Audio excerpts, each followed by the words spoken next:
All right, let's take a look at introducing functions and what defines a function and different ways that it can be represented. First, we need to go through a few little definitions. One is that a relation is a set of ordered pairs, and we have to remember an ordered pair has an x and a y, and we are set up this way. We also need to know that in that x and y that they have certain names. The x value is considered the input, and the y value is considered the output. And when we put all of that together, we understand that a function is an equation where the input has a one-to-one relationship with the output. So we can almost think of it like a function machine. And what a function machine does is basically tell us that as one thing goes in, as we put that x, something happens to it within there, and we're going to get an output. Now, as long as we get one thing coming out, that's going to give us a function. If we get more than one thing coming out from that one input, we know it's not functioning. And the word function means that it works. It's something is functioning, it's working. If it's not working, if we're not only getting one thing, it's not considered a function. So let's take a look at some diagrams and see if we can determine what's a function, what's not a function. So here we have, in this example, an input of A, B, and C, and an output of 1 and 2. And the lines kind of tell us what's going on. So as we input A, output is 1. I input B, output is 1. Input C, output is 2. So each time one thing goes in, only one thing goes out. Because of this, we say that this is, yes, this does represent a function. Yes, this is a function.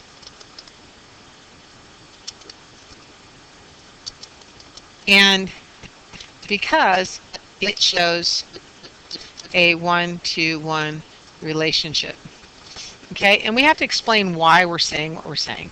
Okay, we're going to say this is a function because it does show a 1-to-1 relationship. Let's take a look here at another one. Here we have A, B, and C, again, with an output of 1 and 2. Here we have an output of A. Well, A is shooting out a 1 and a 2. B is shooting out one thing. A C is shooting out only a 2. But because of this A is shooting out more than one thing, it's not a 1-to-1 relationship. So no, this is not a function, because it does not show a 1-to-1 relationship. Okay, so that's kind of what we're going to be looking at and trying to define it by that. Let's take a look at one more. Here we have the numbers 1, 3, 5, and 7, and the numbers 2, 4, and 6. We notice that the numbers on the left of this diagram represent the inputs, and on the right represent the outputs. And hopefully by looking at this, we can acknowledge that yes, it is a function because it shows a 1-to-1 relationship. Okay, so now let's take a kind of a look at it more so with looking at graphs. So before we get there, let's talk about the vertical line test. So when we talk about the vertical line test, when we're looking at a graph, if it only hits in one spot and one spot only, it's going to mean that it's going to pass the test, that it passes that 1-to-1 relationship. So I'm going to show you how that works. If we're looking at this particular set of ordered pairs, 3, -4, so 3, +3, -4, 0, 2, and 5, 1, we can see, just as we know that the X represents the input, as we go along the line, we see that as we encounter only one output as we go along. So because as we go as an input and output and only one thing happens, we can say that yes, this is a function. We could also line up our pairs to show the relationship. And we can see, just like before, how there's only a 1-to-1 relationship. Now, a moment ago, I mentioned the vertical line test. If I take this vertical line and apply it here, as I put it across, as I move it across, we can see it only encounters one point at a time. As long as it encounters only one point at a time, it also passes. So we're going to write down that yes, this is a function. And we're going to say because we could continue with our original reasoning because it shows a one-to-one relationship, or because it passes the vertical line test. So we have a couple reasons now when we're showing it to ourselves graphically here. We know if it passes the vertical line test or it shows a one-to-one relationship that it is a function. Okay, let's try it again here, and let's take a look at these 3 points. Negative 3, 2, negative 3, 5, and negative 3, 7.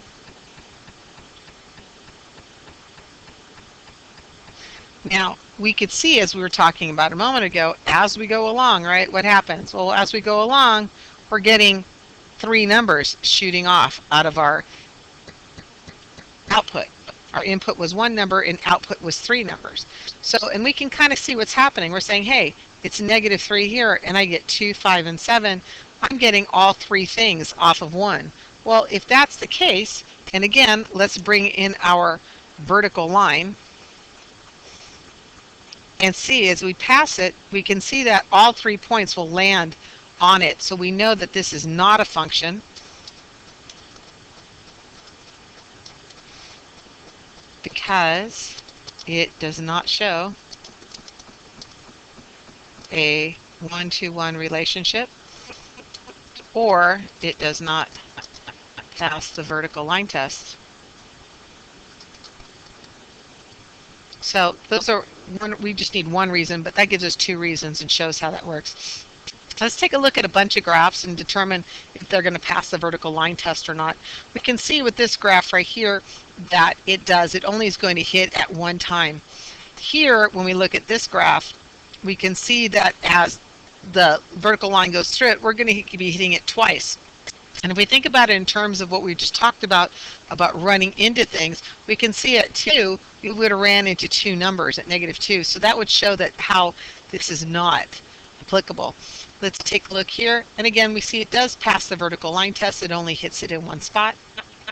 Here's another one where again it is only hitting in one place. And one more time, it's only hitting in one place. So we can see how the vertical line test works. Let's take a look at taking a look at a graph and being able to create from the graph our inputs and outputs. So here on this graph, we have some points, and I'll darken some in here for us. And we'll use these points as our input and output. So if I look along the x-axis, which is here, we see our input of negative 1. Well, at negative 1, as an input, we know that our output is 3. At 0, our output is 2. At 1, our output is also 1. And at 2, our output is 0. And we could go on and find more points on this line to add, but we'll just do those 4. Now, when we're looking at this, let's talk about writing a rule, just briefly. Okay, what we're talking about is that, just like I said earlier about a function machine, okay, we're going to put something in to here, and something's going to happen to it. We're going to put that negative 1 into the machine. Something's going to happen to it. Now it's going to pop 3. I'm going to tell you right now what that's going to be, because it's kind of hard to tell by this, because this one's a little complicated. If we took the input, whatever it is, and multiplied it by negative 1, but then added 2 to it, this will pop out. We'll test it and see if it works. Let's take this negative 1. Put negative 1 in. Negative 1 times negative 1 is positive 1. 1 plus 2 is 3. That's what had happened. Let's put in a 0. 0 times negative 1 is 0. 0 plus 2 is 2. That's what came out. Let's do 1. 1 times negative 1 is negative 1. Negative 1 plus 2 is 1. And one more time. 2 goes in there. 2 times negative 1 is negative 2.